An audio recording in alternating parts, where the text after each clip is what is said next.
अस्सलाम वालेकुम नाज़रीन, आज हमारी वीडियो का उन्वान है मौलाना अबुल कलाम आज़ाद की किताब गुबार खातर के छठे ख़त का दूसरा हिस्सा। इससे पहले की तमाम वीडियोस चैनल पर मौजूद हैं। अगर आप इस चैनल पर नए हैं तो चैनल को सब्सक्राइब, वीडियो को लाइक और कमेंट ज़रूर कीजिएगा। अब आते हैं अपने मौजू की तरफ। तदावैतु मिन लैला बिलैला अनिल हवा कमा यतदावी शारिबुल खमर बिल खमर। मौलाना अबुल कलाम आज़ाद अरबी का एक शेर लिखते हैं कि मैंने लैला की फ़ुरक़त का उसके वसल से तदारुक किया। तदावैतु मिन लैला बिलैला अनिल हवा कमा यतदावी शारिबुल खमर बिल खमर। जिस तरह के शारिब खमर यानी शराब पीने वाला शराब ही से तस्कीन हासिल करता है या उसका तदारुक करता है। अब कहते हैं अलबत्ता जो अकीदा मैंने खोया था वो तकलीदी था और जो अकीदा पाया वो तहकीकी था। यानी मुख्तलिफ़ तहकीक की मनाजिल से गुज़रने के बाद जो उनका आबाई अकीदा था उसकी बजाय जो जिस अकीदे की तह तक वो पहुँचे हैं वो तहकीक के बाद उन्होंने हासिल किया था। फ़ारसी का एक शेर पढ़ते हैं, राहे के खिज़र दाश्त ज़स चश्मा दूर बूद। वो राह कि जिस रास्ते पर खिज़र जा रहा है वो चश्मा हयात से दूर है। उर्फ़ी शिराजी का शेर है ये। लब तिश्नगी ज़राह दिगर बरता एम्मा, प्यासे लबों ने लब तिश्नगी ज़राह दिगर एक दूसरे रास्ते पर बुरदा एम्मा हमें ले गए। मकसद ये है कि प्यासे लबों ने हमें एक दूसरे रास्ते पे लगा दिया है। जिस रास्ते पे खिज़र जा रहा है वो तो चश्मे हयात से दूर है। जब तक मौरूसी अकायद के जुमूद और तकलीदी ईमान की चश्मबंदियों की पट्टियाँ हमारी आँखों पर बंधी रहती हैं। मौरूसी वो अकायद जो हमें आबा व अजदाद से मिलते हैं, विरसे मिलते हैं। जुमूद होता है जो एक जगह पर ठहर जाना, और तकलीदी ईमान जो दूसरों की कही हुई बात, जो उनकी बातों पर ईमान लाना। जिस तरह जो है आबाई या दूसरे मुसलमान दूसरों पहले से मौजूद अकायद पर चलते रहते हैं। चश्मबंदी यानी आँख को कहते हैं चश्मबंदी, यानी जो आँख को बंद करने वाली जो पट्टियाँ हैं वो हमारी आँखों पर बंधी रहती हैं। हम इस राह का सुराग नहीं पा सकते, लेकिन जो ही ये पट्टियाँ खुलने लगती हैं साफ दिखाई देने लगता है कि राह ना तो दूर थी ना खोई हुई थी। ये खुद हमारी ही चश्मबंदी थी जिसने ऐन रोशनी में गुम कर दिया था। एक शेर पढ़ते हैं फ़ारसी का। दश्त दरदश्त आरज़ू नबूद बीम दामुदद, राह अस्त के हम जतू खेजत बलाए तू। कहते हैं कि दरदश्त आरज़ू नबूद बीम दामुदद, दश्त आरज़ू में नहीं था डर जाल का और शिकारी का। राहेस्त यानी बस यही रास्ता है कि हम जतू खेजत बलाए तू, तेरी तरफ से तेरी परेशानियां उठती हैं, बस एक ही तेरी तरफ का रास्ता है। अब मालूम हुआ कि आज तक जिसे मज़हब समझते आए थे वो मज़हब कहाँ था। वो तो खुद हमारी ही वहम परस्ती और गलत अंदेशियों की एक सूरत गरी थी। वहशी बाफ़की का एक शेर पर लिखते हैं, ता बगायत मा हुनर पंदाश्तेम आशकी हम नंगो आरे बूदास्त। ता बगायत यानी आखिर तक, मा हुनर पंदाश्तेम हम इसे हुनर ही समझते रहे, आशकी हम नंगो आरे बूदास्त कि आशकी तो नंगो आर ही निकली और हम उसे हुनर समझते रहे। यानी शर्मिंदगी का बायस नंगो आर होना। एक मज़हब तो मौरूसी मज़हब है कि बाप दादा का जो कुछ मानते आए हैं मानते रहे। एक जोग्राफाई मज़हब है कि ज़मीन के किसी ख़ास टुकड़े में एक शाहराह आम बन गई है, सब उसी पर चलते हैं, आप भी चलते रहें। एक मरदमशुमारी का मज़हब है कि मरदमशुमारी के कागज़ात में एक खाना मज़हब का भी होता है, इसमें इस्लाम दर्ज करा दीजिए। एक रस्मी मज़हब है कि रस्मों और तकरीबों का एक सांचा ढल गया है, उसे ना छेड़िए और उसी में ढलते रहिए। यानी उन्होंने मज़हब की 4 किस्में बताई हैं। मौरूसी है, जोग्राफियाई है, मरदमशुमारी वाला और रस्मी मज़हब। लेकिन इन तमाम मज़हबों के अलावा भी मज़हब की एक हकीकत बाकी रह जाती है तारीफ़ व इम्तियाज़ के लिए। उसे हकीकी मज़हब के नाम से पुकारना पड़ता है और वो उसी की राह गुम हो जाती है। हमीवार के स्याह गश्त मुद्दा इजाज़त, यही कागज़ का जो स्याह हुआ है इसी में मुद्दे की बात है। इस मकाम पर पहुँचकर यह हकीकत भी बेनकाब हुई कि इल्म व मज़हब की जितनी निज़ा है फिल हकीकत इल्म और मज़हब की नहीं है, मुद्दयान इल्म की खामकारियों और मुद्दयान मज़हब की खातिर परस्तियों और कवायद साजियों की है। हकीकी मज़हब और हकीकी इल्म और हकीकी मज़हब अगरचे चलते हैं अलग अलग रास्तों से, मगर बिल आखिर पहुँच ही जाते हैं एक ही मंजिल पर। यहाँ पे वो कहते हैं कि इल्म मज़हब की जितनी निज़ाएँ हैं वो इल्म मज़हब की नहीं हैं, बल्कि मुद्दयान इल्म की खामकारी और मुद्दयान मज़हब की खातिर परस्तियों और कवायद साजियों की हैं। यानी जो इल्म का दावा रखने वाले हैं मुद्दई हैं और जो मज़हब के मुद्दई हैं, ये उनकी आपस में ये उनकी अपनी खामकारियों यानी उनकी अपनी खामियां हैं, ये उनके अपने जो हैं मसाइल हैं और उनकी अपनी कवायद साजियाँ जी उन्होंने जो अपनी तरफ से जो कानून और कायदे बनाए हुए हैं ये उनकी वजह से। जबकि हकीकी इल्म और हकीकी मज़हब अलग अलग रास्तों पर चलने के बजाय मंजिल दोनों की एक होती। इबारातना शत्ता व हुस्नो का वाहिदुन, इबारातना ये अरबी का शेर पढ़ते हैं, हमारी इबारतें मुख्तलिफ हैं, शत्ता का मतलब मुख्तलिफ, व हुस्नो का वाहिदुन और तेरा हुस्न एक है, और वकुल्लो इला ज़ाकल जमाल जो शीरो, और हर एक यानी हमारी इबारत जो है उसी हुस्न की तरफ इशारा करती है। इला ज़ाकल जमाल यानी ये सब हमारी इबारतें जो हैं वो उनमें से हर एक तेरे हुस्न की तरफ इशारा करती है। इल्म आलम महसूसात से सरोकार रखता है, मज़हब मावराए महसूसात की खबर देता है। महसूसात जिनको आप टच कर सकें, छू सकें, महसूस कर सकें, यानी हवा से खमसा से जो है जो चीज़ें मतलब है हमारी दस्तरस में आती हैं। लेकिन मज़हब मावराए महसूसात की खबर देता है वो चीज़ें जो आलम महसूसात से या कवायद जो हवा से खमसा है उनसे बाहर है।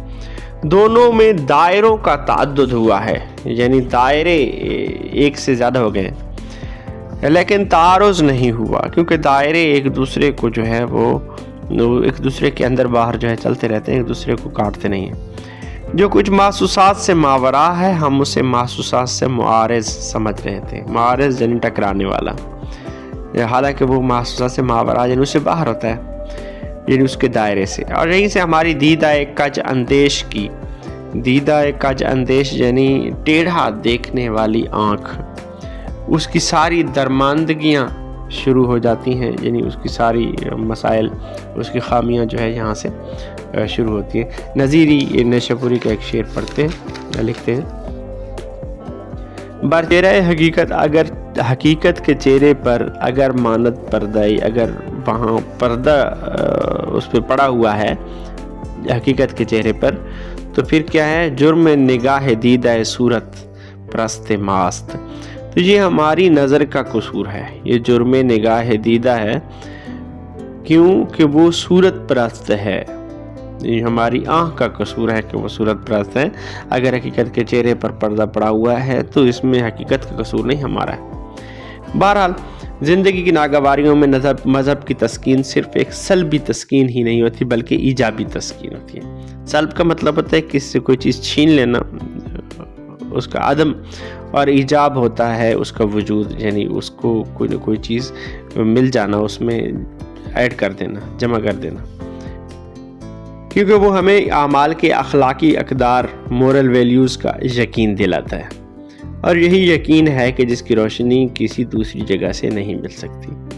यानी मज़हब जो है वो हमें आमाल की अखलाकी एक अक़दार का यकीन दिलाता है, और वह हमें बतलाता है कि ज़िंदगी एक फ़रीज़ा है जिसे अंजाम देना चाहिए, एक बोझ है जिसे उठाना चाहिए। यानी ये मज़हब की जो तस्कीन है वो क्या है, कह रहे हैं कि सल्बी तस्कीन नहीं है बल्कि ईजाबी है, कुछ ये छीनती नहीं है बल्कि मज़हब कुछ न कुछ क्या है देता है।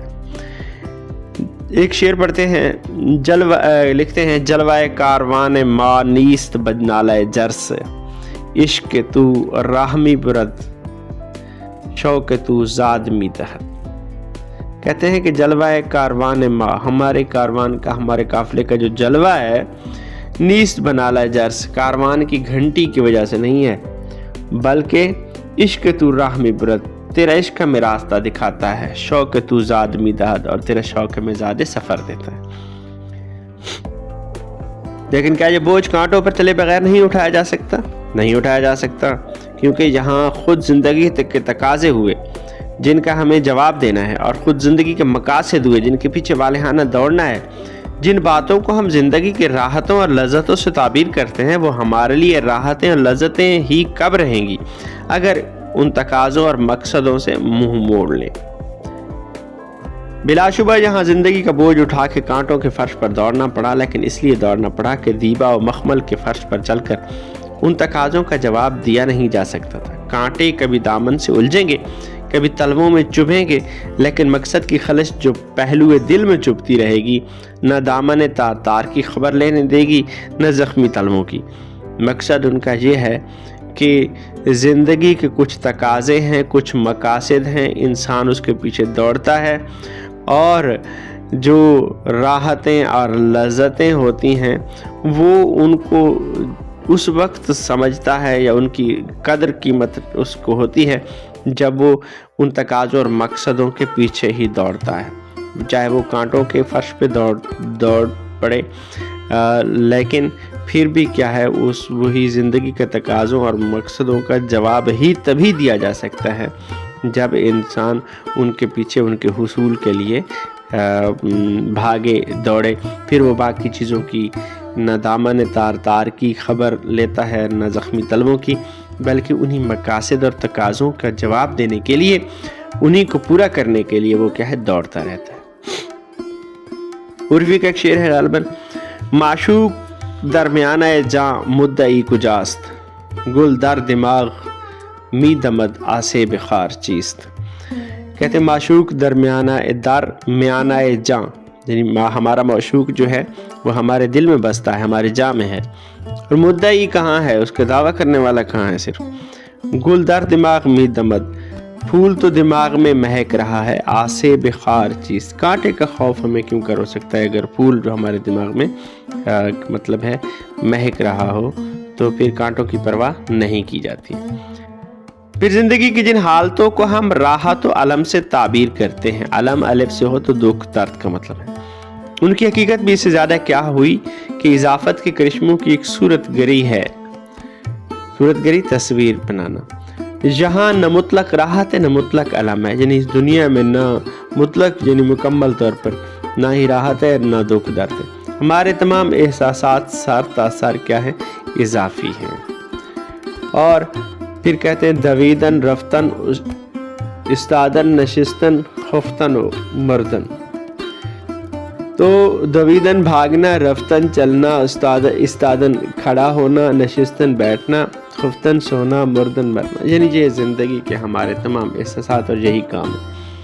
इजाफतें बदलते जाओ, राहत वालम की नौइयतें भी बदलती जाएंगी।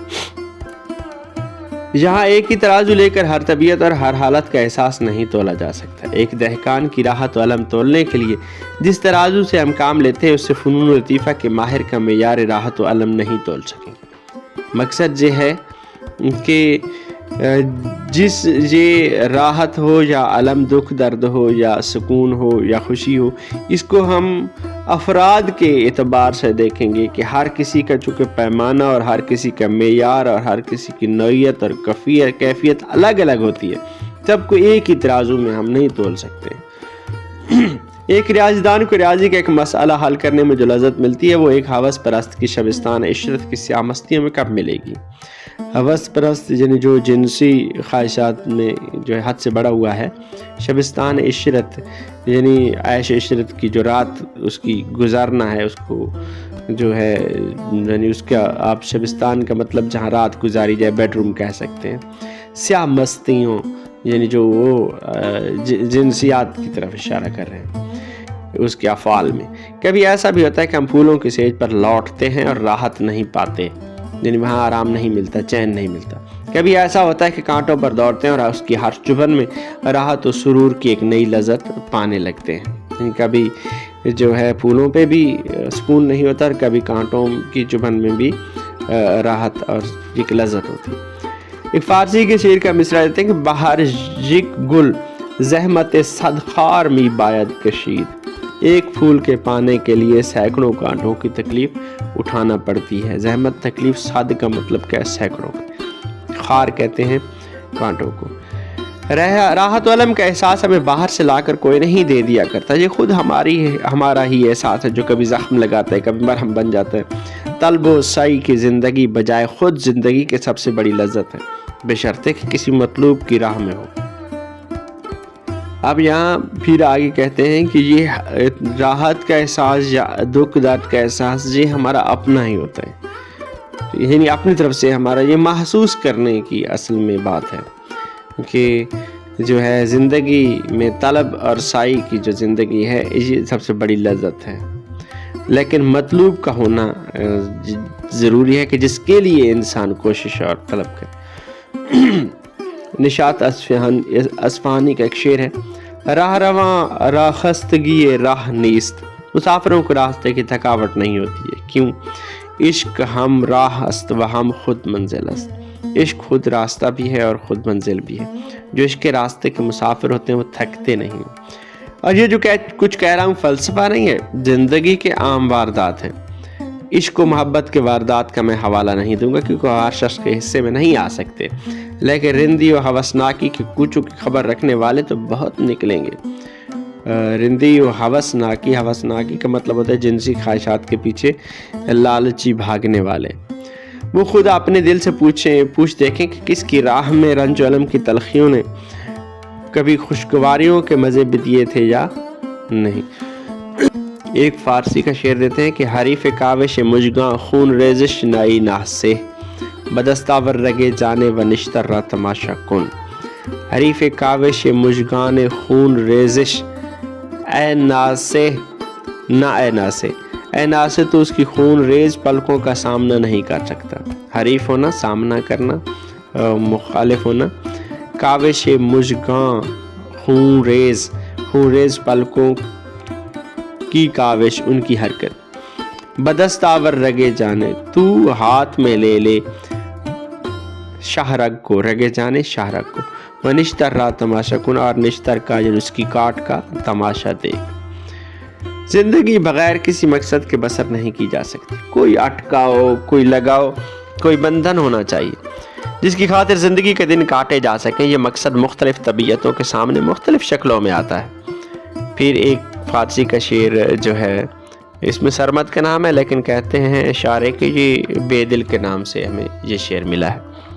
जाहिद बनमाज रोज़ा ज़ब्ते दारद, जाहिद नमाज रोज़ा से ताल्लुक़ रखता है। सरमद बमाए वो प्याला रब्ते दारद, सरमद जो है वो शराब से और प्याले से ताल्लुक़ रखता है। कोई ज़िंदगी की कारबरदारियों ही को मकसद समझकर उन पर काने हो जाता है, काने कनात करने वाला, और कोई उन पर काने नहीं हो सकता, उन पर कनात नहीं कर सकता।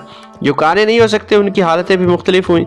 अक्सरों की प्यास ऐसे मकसदों से सैराब हो जाती है जो उन्हें मशगूल रख सकें, लेकिन कुछ तबीयतें ऐसी भी होती हैं जिनके लिए सिर्फ मशगूलियत काफ़ी नहीं हो सकती है। वो ज़िंदगी का इज़्तिराब भी चाहते हैं, इज़्तिराब, बेचैनी। एक शेर है फारसी का, न दाग ताज़ा मी कारद, न ज़ख्म कुह न मी खारद। यानी ना तो कोई नया दाग कारगर होता है और ना ही कोई पुराना ज़ख्म खलश देता है। बदेह यारब दिले, यारब मुझे कोई और दिल दे दे। की सूरत बेजान नमी खाम, क्योंकि मुझे बेकैफ ज़िंदगी नहीं चाहिए, बेजान ज़िंदगी नहीं चाहिए।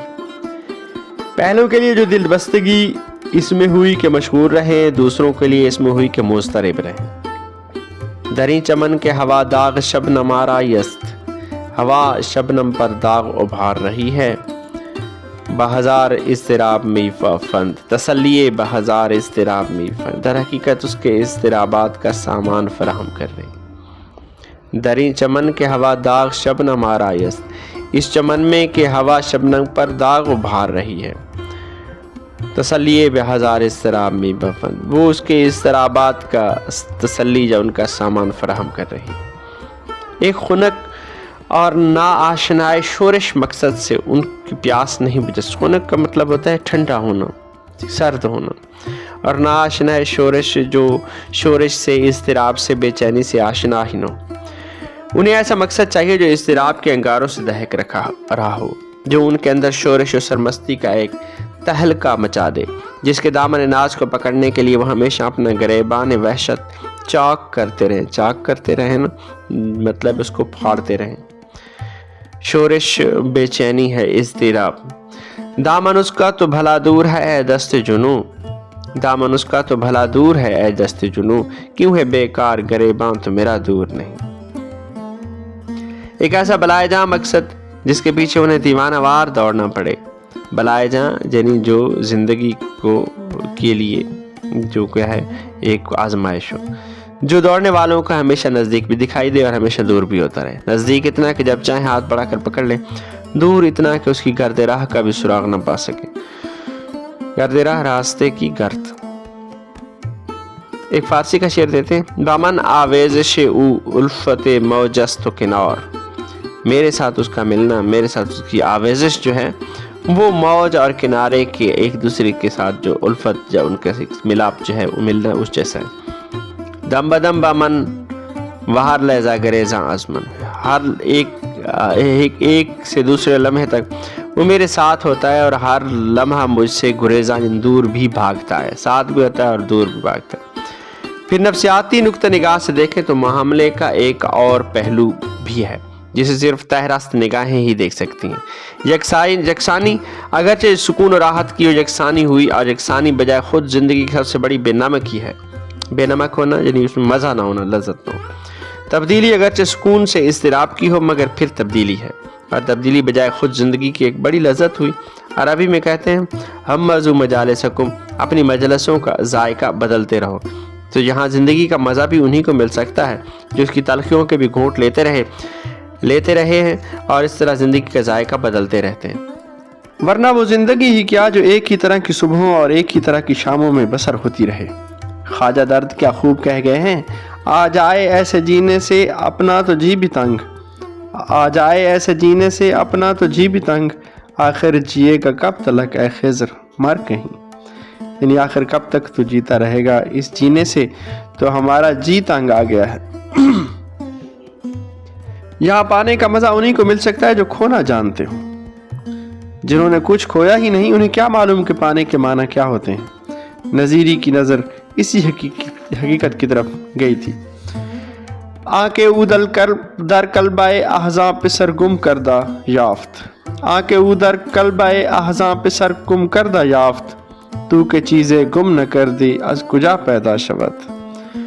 وہ کہتا ہے کہ وہ شخص کے جس کے در قلب احزاں غمگین دل نے پسر گم کردہ بیٹا گم کیا تھا، یافت اسے پا لیا. تو کہ چیزیں گم نہ کر دی، تم نے تو کوئی چیز کبھی گم نہیں کی تھی. آج کجا پیدا شود، تو اسے کہاں سے پائے گا. اور پھر غور و فکر کا ایک قدم اور آگے بڑھا. یہ تو خود ہماری زندگی کی حقیقت بھی حرکت و اضطراب کے ایک تسلسل کے سوا اور کیا ہے. جس حالت کو ہم سکون سے تعبیر کرتے ہیں، اگر چاہیں تو اسی کو موت سے تعبیر کر سکتے ہیں. موج جب تک مضطرب ہے زندہ ہے، آسودہ ہوئی اور معدوم ہوئی. اب وہ کہتے ہیں کہ ہماری زندگی کی حقیقت کیا ہے؟ حرکت اور اضطراب یعنی بے چینی کا ایک تسلسل ہے، اس کے سوا کچھ نہیں ہے.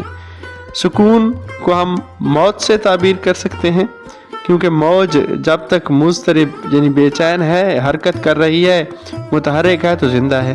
آسودہ ہوئی یعنی کہ اس نے آرام پایا، اور معدوم ہو گئی یعنی ختم ہو گئی. فارسی کے ایک شاعر نے 2 مصروں کے اندر سارا فلسفہ حیات ختم کر دیا تھا. موجیم کے آسودگی ما عدم ماست، موجیم کے آسودگی ما عدم ماست، ما زندہ از انیم، ما زندہ ازانیم کہ آرام نہ گیریم. وہ کہتے ہیں کہ موجیم، ہم موج ہیں، کہ آسودگی ما، کہ ہمارا سکون کر لینا، ہمارا ٹھہر جانا، عدم ماست، وہ ہمارا مر جانا ہے یعنی ہماری موت ہے، ہمارا آرام کرنا. ما زندہ ازانیم کے آرام نہ گیریم، ہم اسی لیے زندہ ہیں کہ ہم آرام نہیں کرتے. یعنی موج پانی کی متحرک رہتی ہے تو موج ہوتی ہے، جب رک جائے تو موج نہیں رہتی، نام بھی ختم ہو جاتا ہے۔ اور پھر یہ راہ اس طرح بھی طے نہیں کی جا سکتی کہ اس کے اٹکاؤ کے ساتھ دوسرے لگاؤ بھی لگائے رکھیے۔ راہ مقصد کی خاک بڑھی حجور واقع ہوئی ہے، وہ راہ رو کی جبین نیاز کے سارے سجدے اس طرح کھینچ لیتی ہے کہ پھر کسی دوسری چوکھٹ کے لیے کچھ باقی ہی نہیں رہتا۔ مقصد کی خاک جو ہے وہ اتنی غیرت مند ہے کہ جو اس کی طرف چلا آ رہا ہوتا ہے، راہ رو جو راستے پہ اس کی طرف مقصد کی طرف چلا آ رہا ہوتا ہے، وہ اس کی جبین نیاز کے سارے سجدوں کو اپنی طرف کھینچ لیتی ہے، پھر اس کو کسی اور طرف نہیں جانے دیتی۔ دیکھیے میں نے یہ تعبیر غالب سے مستعار لی۔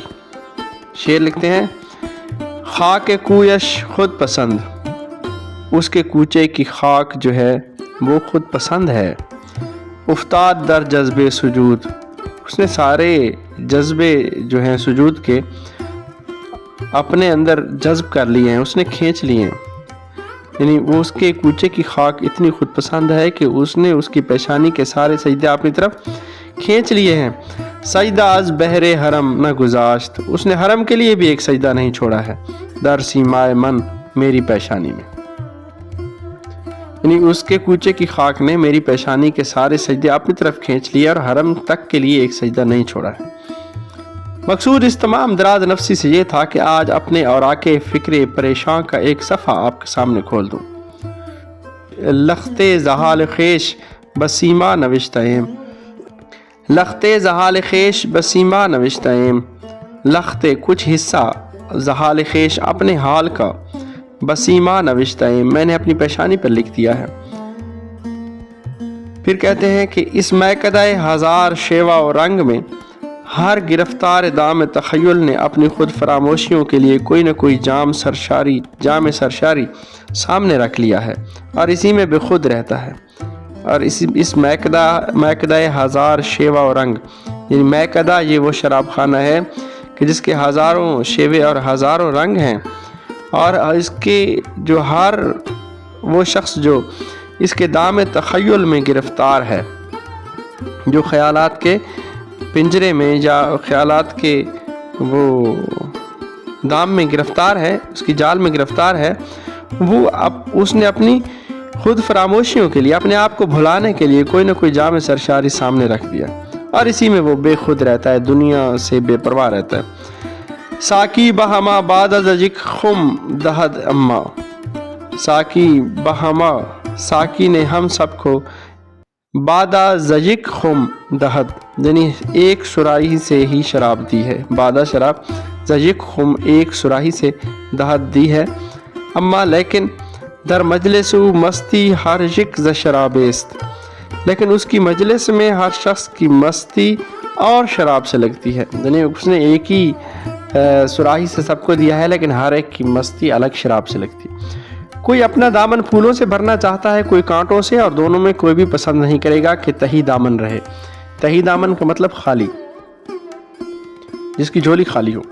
جب لوگ کامجوئیوں اور خوش وقتیوں سے پھول چن رہے تھے، کامجوئی کرنا اپنے مقصد کو حصول کے لیے کوشش کرنا، خوش وقتیوں سے یعنی اچھا وقت گزارنے سے پھول چن رہے تھے، تو ہمارے حصے میں تمناؤں اور حسرتوں کے کانٹے آئے۔ انہوں نے پھول چن لیے اور کانٹے چھوڑ دیے، ہم نے کانٹے چن لیے اور پھول چھوڑ دیے۔ تو ایک فارسی کے شعر کے ساتھ ہی اپنے اس چھٹے خط کا اختتام کرتے ہیں۔ زخار زار محبت دلے تیرا چہ خبر، تیرے دل کو کیا پتا دلے تیرا چہ خبر۔ زخار زار محبت، خار زار محبت یعنی محبت کا وہ جگہ جہاں پہ کانٹے ہی کانٹے ہو، خار کہتے ہیں کانٹے کو، خارزار جہاں کانٹے اگتے ہوں۔ تیرے دل کو خارزار محبت کا کیا پتا ہے، تجھے کیا پتا کہ خارزار محبت کیا ہوتا ہے، کہ گل بجیب نہ گنجت قبائے تنگ تیرا، کہ پھول اس کی جیب میں کیسے سما سکتے ہیں، کہ گل بجیب نہ گنجت قبائے تنگ تیرا، کہ تیری قبا تنگ ہے، یعنی جس کی تنگ قبا میں پھولوں کے لیے ہی جگہ نہیں ہے، اس کے پاس اتنے پھول ہیں کہ اس کے پھولوں کے لیے جگہ نہیں ہے، تو اس کو خار کا کیا پتا ہے، اس کو کیا پتا کہ خار کیا ہوتا ہے، کانٹا کیا ہوتا ہے، جو ہر وقت پھولوں میں ہی رہتا ہے اور پھول بھی اس کے پاس جگہ پھولوں کے لیے کم ہے، تو کانٹوں کے لیے اس کے پاس کہاں سے جگہ ہوگی۔ اس کے ساتھ ہی ابوالکلام آزاد نے چھٹے خط کا اختتام کیا ہے۔ اگلے خط تک کے لیے اللہ حافظ۔